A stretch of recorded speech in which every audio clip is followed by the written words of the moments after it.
making holes in the very expensive cameras. Then it's oh, I like And we're going to test the volume. Great. All right. Just while Melissa's getting that all set up. Good evening, everyone. Thank you all so much for joining us. My name is Benjamin Johnson. I'm the events coordinator here at McNally Robinson Bookseller, Saskatoon. This event is being held on Treaty 6 territory, which is the homeland of the Cree, Saulteaux, Dene, Dakota, Lakota, and Nakota, and the homeland of the Métis Nation. As we listen to me and Melissa speak tonight, may we also remember the Indigenous stories that have been shared on this land since time immemorial. It's my pleasure to welcome you to, I guess, Saskatoon launch, I don't know, a reading and discussion of, of A Playground for Birds by Melissa Penney. Did you need that plugged in? Okay. we can do it after. We'll solve that in a moment. Okay. Thank you so much to Melissa for being here this evening and for working with us to make this event happen. Just a note, this event is being live streamed, so please be aware of the webcam off to your right. Also, please be aware of any projector cords around your feet. I think you guys are the main row there for that. But I'd also like to take this time to encourage you to silence your phones for the duration of the event. If you would like to buy copies of A Playground for Birds, you can find them on the signing table as well as on the desk by where you first walked in. Signing table is just behind me over here. That's where you can find Melissa after the event to come and say hi. Congratulations, and get a book signed if you'd like. You're welcome to take the plastic off and get your book signed. We do have unwrapped ones up at the desk here. Before you purchase it, please remember to purchase it if you get it signed though. It's really awkward when it's signed for someone else. But Another Beth. yes, to find another Beth, a Stephanie, whoever. But a little bit about our author. Originally from Georgeville, Quebec, Melissa Penney grew up in Saskatoon, moved to Alberta in 1994, and has lived in Edmonton since 2002. Her love for wild animals, inherited from her mother, has evolved into a passion for native birds. When she isn't tending to her habitat, she works as a photographer, shooting people for money and animals for fun, and public speaker. Despite taking up gardening later in life, she now frequently gives talks to gardening associations and hopes they never find out how many plants she's killed. Everyone, please give her a warm welcome.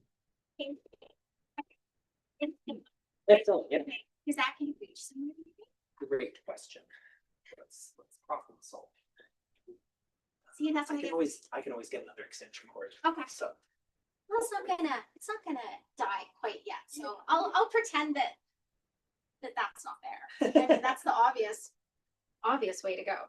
Is that actually working? Does that sound like I'm using a microphone? Yeah. Okay. All right. So I wrote a book. And I wrote a book about birds, and not just any birds, birds that come to your backyard, which are the birds that generally are sought after for when people go out on birding trips like me, because this was me in a previous life before I became a yard hermit and decided that all the good birds were actually in my yard. And so every trip we took, everywhere we went, there's a little piece of time carved out for me to be able to go and chase some birds and get some cool photos. And yes, I did discover that being ergonomic with your gear is a good thing, and my neck is completely ruined. But this is one great place is Dinosaur Provincial Park, and there's lots of great places where we can go find birds. And not every single bird will come to your yard, but there's actually a huge amount of birds that will come to your yard. And so this is 2013, April. And so this is what we'd only had this house for a couple of years. And as you can see, it was kind of a playground for my kids, not for birds. And there's a lot of toys. I have 3 kids, and this was this fantastic fenced playground. We bought this house in the winter. We had no idea what was underneath. I did not garden at all. I was interested in birds like at this time, but for me, birds were something that were away. Like they were cool things that you had to go find, not that were going to come to you. But in 2019, I was getting a little squirrely in the winter like I do when there's less birds to go chasing after. And I said, you know what? Hello, welcome. I said, I'm going to make them come to me. I mean, this is kind of a crazy idea. Some of my birder friends actually kind of laughed at me and they thought that was a rather bizarre idea to have. But I was determined that I was not going to drive and hike for hours and hours. And the kids getting older, the times I could go out on these excursions was becoming very, very small. So I tried to start gardening. Still, it doesn't look that much different than it did in 2013. But it was about 2023 that I kind of finally made the connection that the real way to get birds is to create habitat. And this is what my yard looked like last summer. So really that was only a few years of work, because when you're planting the right things in the right places and you kind of have a little bit of a purpose, it comes together quite quickly. So this is a view of my backyard, and making those changes has turned into stats. So I was counting in 2019 and 2020, but I was also doing a lot of birding away from home too. So I don't really put those stats in because I mean, they're accurate, but like I wasn't really watching. But in 2021, I had 73 species, which I thought was pretty fantastic for a very urban backyard. I mean, I don't have a river valley beside me. I don't have a forest. I don't have anything. I am closer to landmarks in Edmonton, like Sherbrooke Liquor Store and the Yellowhead Freeway. So these are the kinds of things. So this is why I never considered my yard like a birding destination. And then I thought that was fantastic, and I was completely happy with that number until 2022 when I had 80 species. Now, of course, these aren't the same birds that are coming back. Some birds don't come back, new birds come. It's always kind of a different cast of characters. And when in 2023 I had 80 species, I realized, oh, okay, this is the ceiling for a yard. This is like the maximum. But then in 2024, I had 84 species. Now, 2025, I had 83, but that number might actually change because it was November last year. And it was getting cold, which meant I was getting squirrely. And so seeing that we were actually kind of having a warm later October, I was like, I'm going to dig one more little pond in the front yard. And I called it the watering hole. And I hastily dug this. I tried to grab some pond plants from some other water features. And I got in the front and I kind of hit it.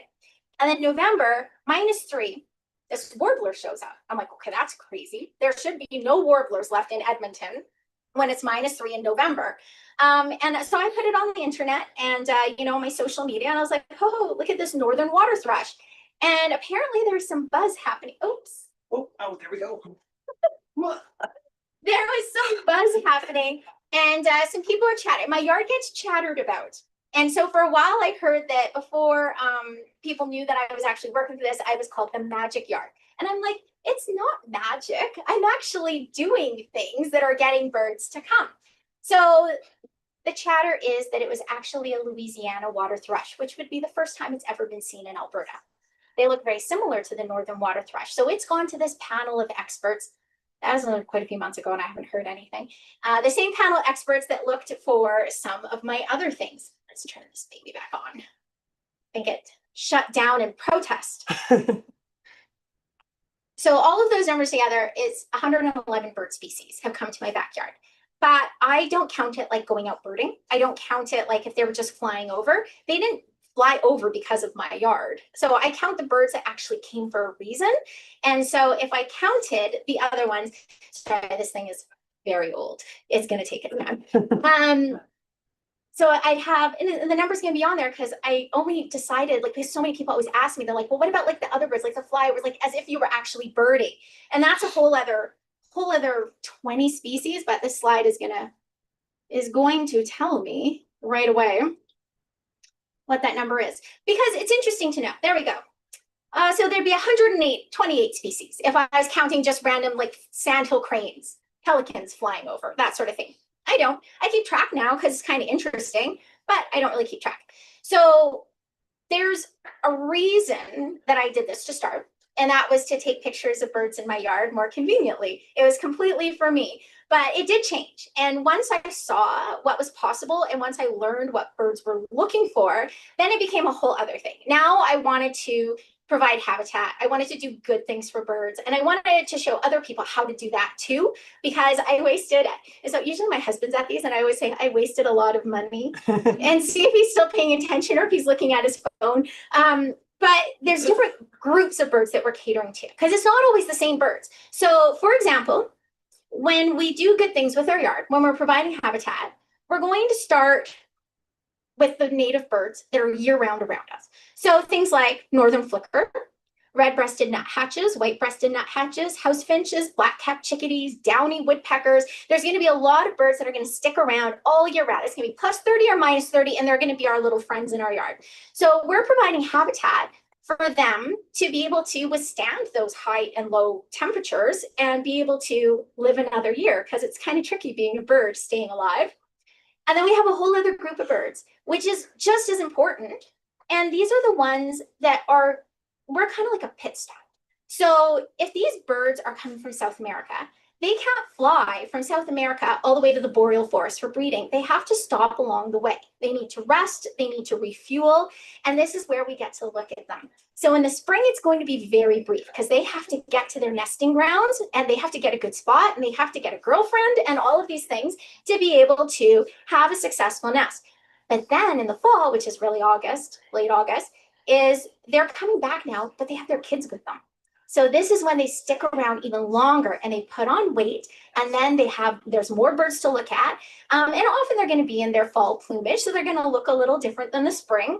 And these kinds of birds are really relying on this patchwork quilt of pit stops to get to their nesting ground, like black-throated green warblers, Swainson's thrush, rose-breasted grosbeak, Lincoln sparrows, and that was actually a juvenile calliope hummingbird, which is the smallest bird in Canada and US and should not be in my yard, but it's come 4 years.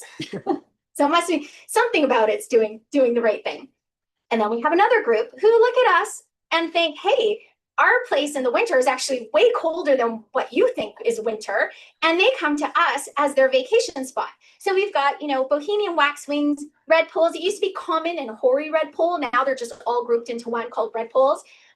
Evening grosbeak and pine grosbeaks. So these ones are a little bit trickier to bring into a city yard because they're going to like a more forested atmosphere.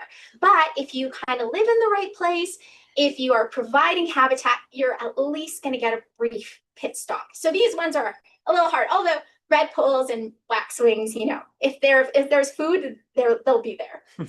And so a lot of this information that I got when I was trying to provide for birds, it's a little different now. There are more things on the internet, but they're not necessarily the right things. And when I started this, the only kind of relevant information I could find about building habitat or attracting birds into Europe was coming out of California, which is a very different climate than here. And the plants that they say to plant, the bird baths that they have for sale are mostly concrete. I mean, how long would that last here? Freeze thawing all winter unless we put it away in a heated garage all winter. For example, I was doing a Zoom talk for Wild Birds Unlimited a couple months ago, and I was curious because we have 400 and something species of birds that are going to occur in Alberta, ones that are going to occur regularly and the ones that have been recorded. The number total is 473 or something close to that. And I was curious, well, how many does Saskatchewan have? Because we're pretty comparable. We're going to have some that you don't, but you're going to have some that we don't. And so I just Google searched that. And then the first answer that came up was an AI answer, and it said 70. That's it. 70. You have 70 kinds of birds in all of Saskatchewan. And I'm like, okay, that's not right. So it's funny when you know something already and you look on the internet and it gives you one of those false hits, you spot it right away. But if you're new and you're looking for information, I mean, they're saying it very convincingly, as if this is fact. And I mean, you have a lot more than 70 birds in Saskatchewan. So this can be the tricky part about looking on the internet. What I found really frustrating was that when I was looking, either in books, a very different climate, if I was looking on the internet,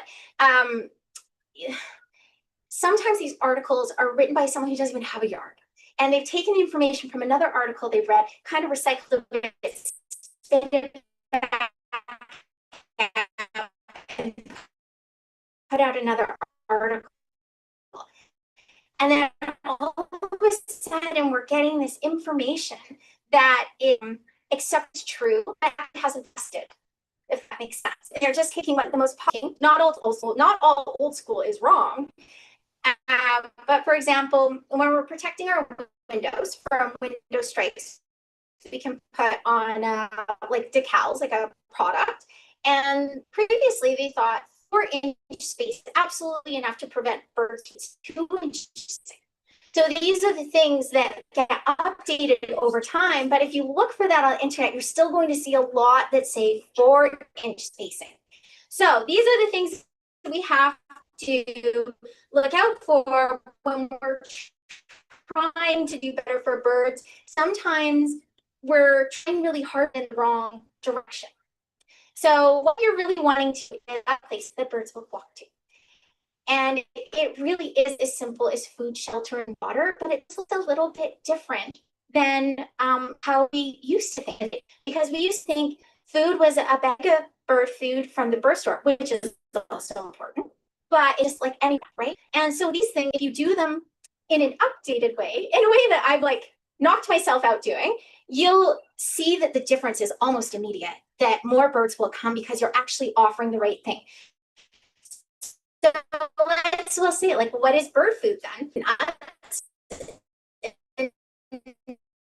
You know, these are things that, you know, are a great supplement. But for spring to fall, the birds that are coming through and our native birds are actually insectivores. So that doesn't mean offering them like of snow like last week, then there's supplemental feeding. But for the most part, we want our yards to be producing beneficial insects because that's what birds are going to eat. And that's what they need to have a successful nest. And then they're going to eat seeds on our trees, on our plants, right? There's not just hummingbirds drink nectar out of plants. Some of the warblers do too.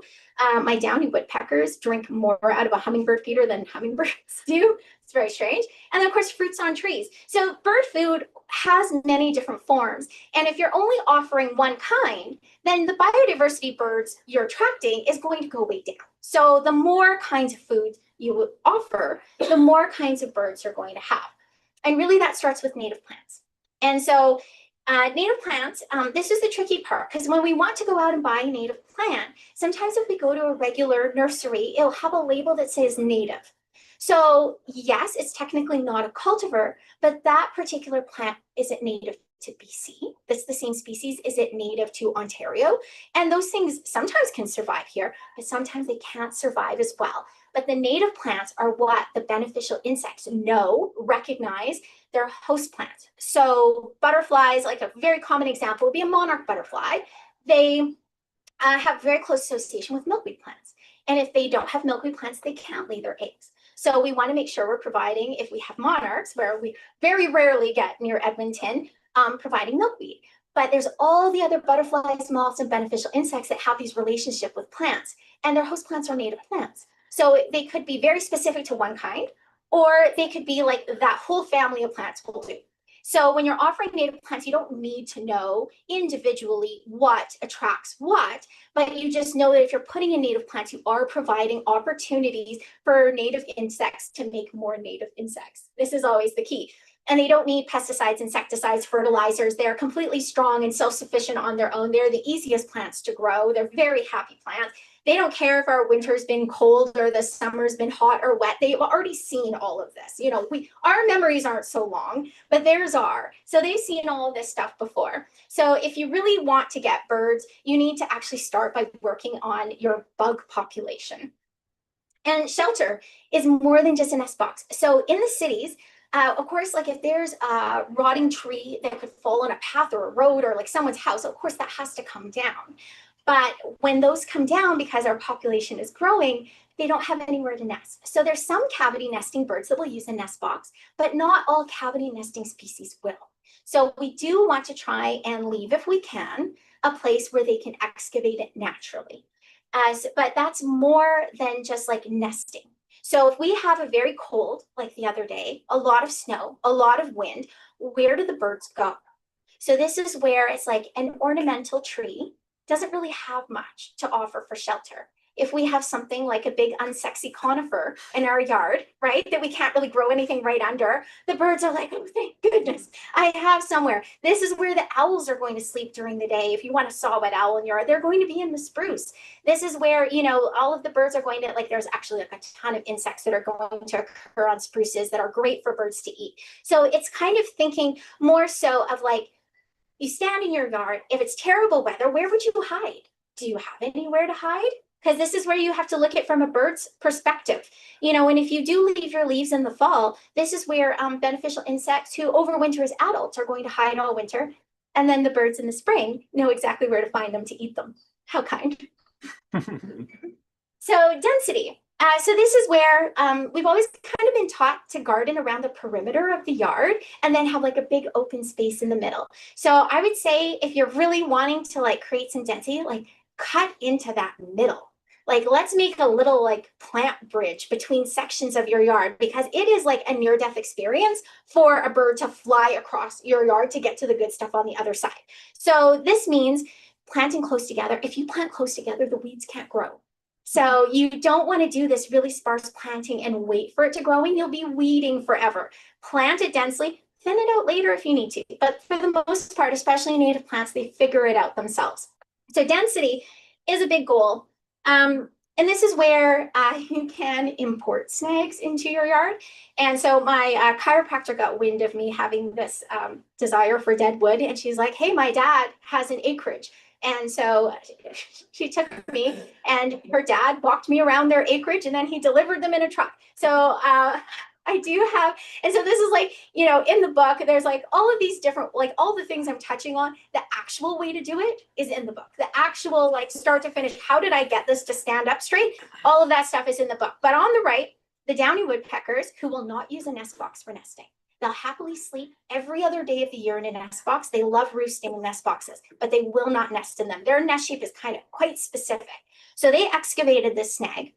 And then the next year, house wrens, who are cavity nesters, who can't excavate their own, used it the next year. So by providing these opportunities, you are not only growing more beneficial insects, you're growing more birds. You're bird farming. And then, of course, water. And so typically, and I said this to Benjamin earlier, you know, we say, oh, look, here is your bird bath. And the bird walks up and says, what the heck is this? Just because we say it's a bird bath, they look at this foreign object and they're a little uncertain about how this is supposed to go. So when you offer water, I mean, number one, it has to be clean. Yes, they will bathe in a dirty puddle, but you think about it, a dirty puddle is going to dry completely before it fills up again. So actually how dirty it gets, I'm sure it's like contaminated from like car tires and like whatever, but you know, it's a lot less worse than us leaving dirty bird bath water out, because all of the germs off of them, the salmonella, the housefinch eye disease, all of these things are going to collect in the water. So we want to make sure it's clean. And that doesn't mean obsessively bleaching it every day. No, it's just even just like a dump and a rinse every day is going to help a lot. It needs to be shallow. It needs to be grippy. And the big thing is gradual sloping sides. So if you walked out to a lake, would you see a chickadee swimming in the middle of the lake? No, you would see it on the edge where it was able to walk and hold onto a twig and dip into the water. You know, you have to think of how would a bird use this? So I would say that most of the bird baths for sale are actually not so great for birds. And so when they're shallow and grippy, all kinds of birds will use a bird bath. This is a northern saw-whet owl. And if you don't have a stick in your bird bath, that's the first thing you have to do when you get home today, because the birds, after watching thousands upon thousands of bird bath videos in my yard, they much prefer to hold on to a stick while they're bathing than to perch on the side of a bird bath or to jump right in. Sure, a robin or a blue jay, they're going to do that. But most of the other birds are going to be quite nervous at first. Bubblers, the sound of water, that's what's going to bring the birds that are farther away from you to come and investigate. They listen for water. They know that there's habitat there. So by having something that makes the sound of water, you're going to pull in more birds. And places to perch and preen. So it matters what kind of bird bath, where you put it, what you put in it, and what's around it. So it's kind of like this whole step process. So birds, they like to first stop and investigate and take a look around and see, is this safe? And then they actually will have their bath.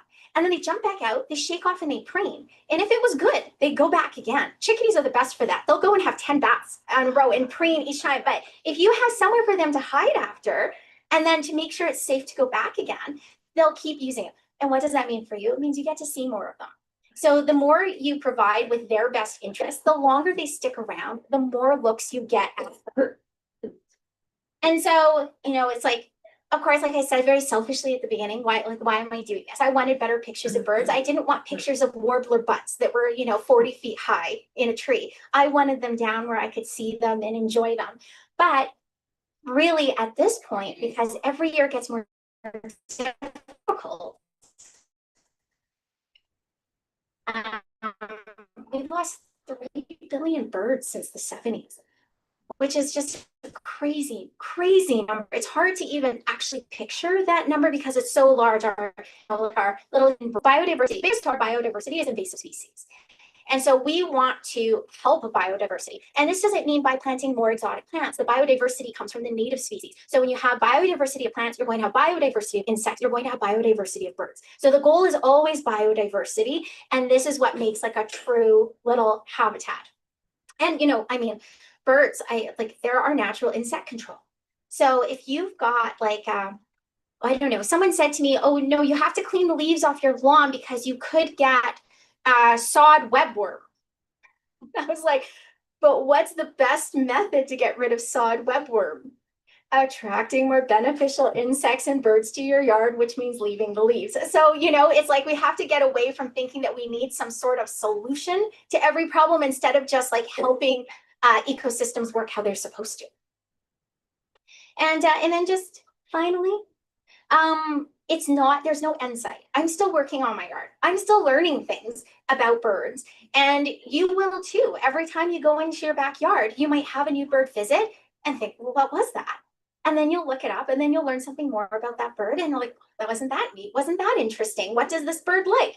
And so there's all these things, but also your yard doesn't have to look like mine, where I clearly haven't slept in a few years and I'm just constantly, and my neighbors wonder why I dig holes in the middle of the night with a headlamp and then count my family members the next day. You don't need to go insane.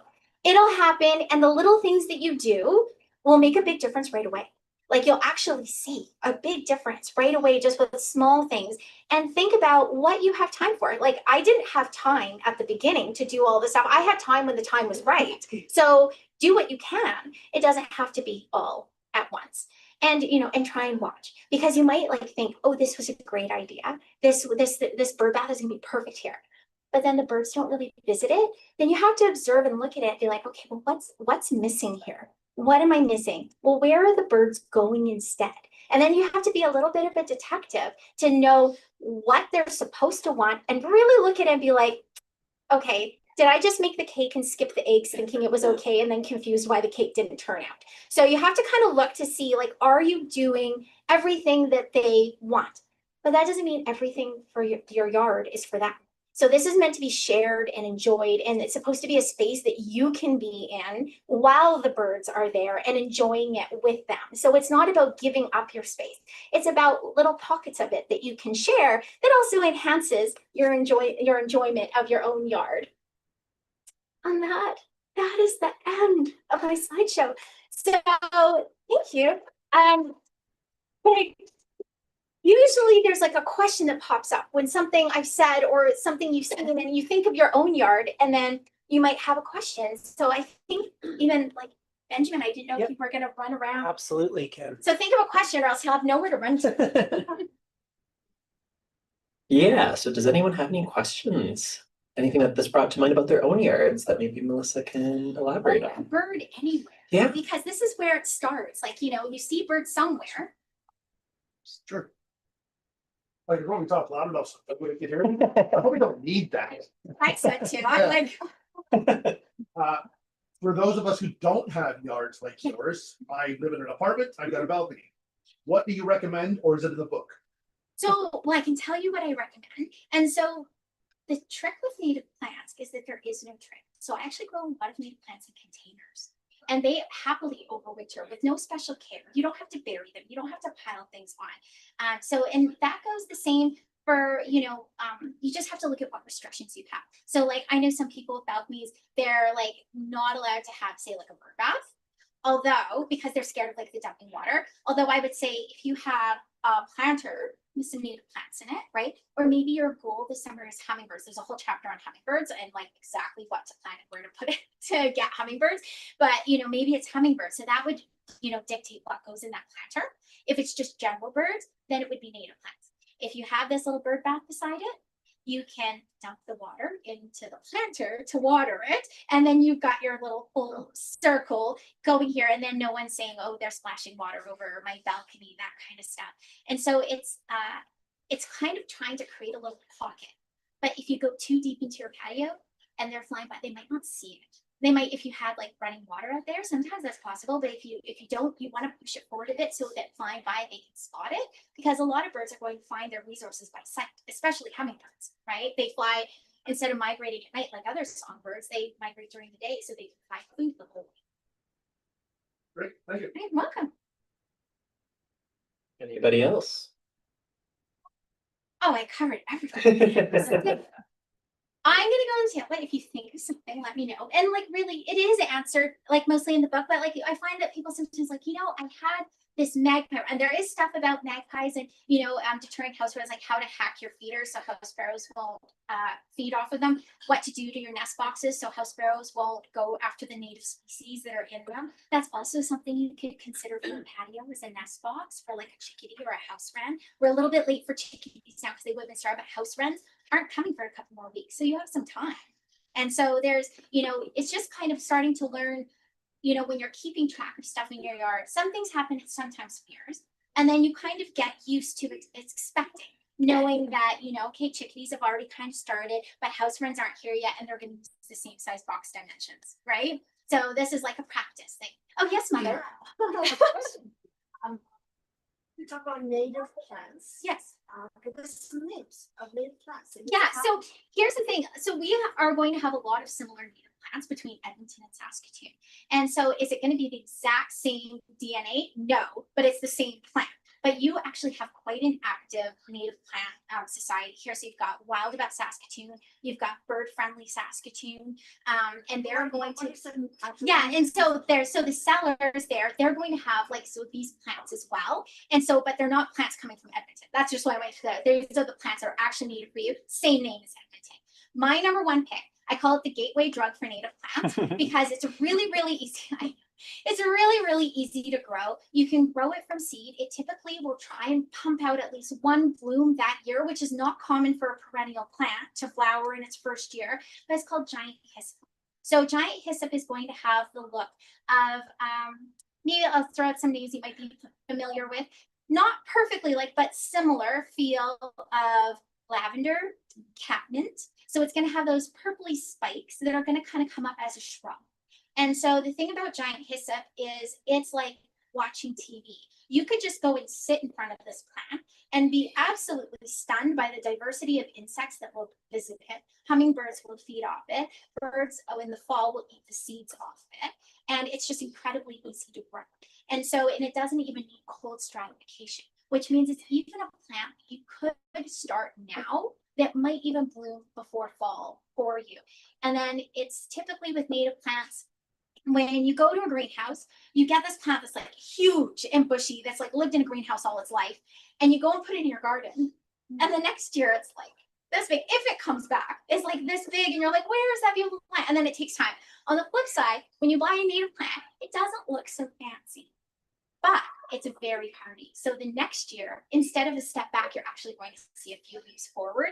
And then especially with a lot of perennials, year 3 is going to be the show stomping type of year. So with the native plant sellers, typically you can, they're growing plants this year. You can buy seedling that's going to cost a little bit less, or you could say, do you have any mature plants that have already overwintered outside in their pots? So when native plant sellers are selling this, they don't put their plants away anywhere. They literally have lived outside in their pots all winter and come back. That's how hardy. And so you're buying a plant that's for sure going to flower this year, and they usually charge just a few dollars more, and then you've got you gained a year.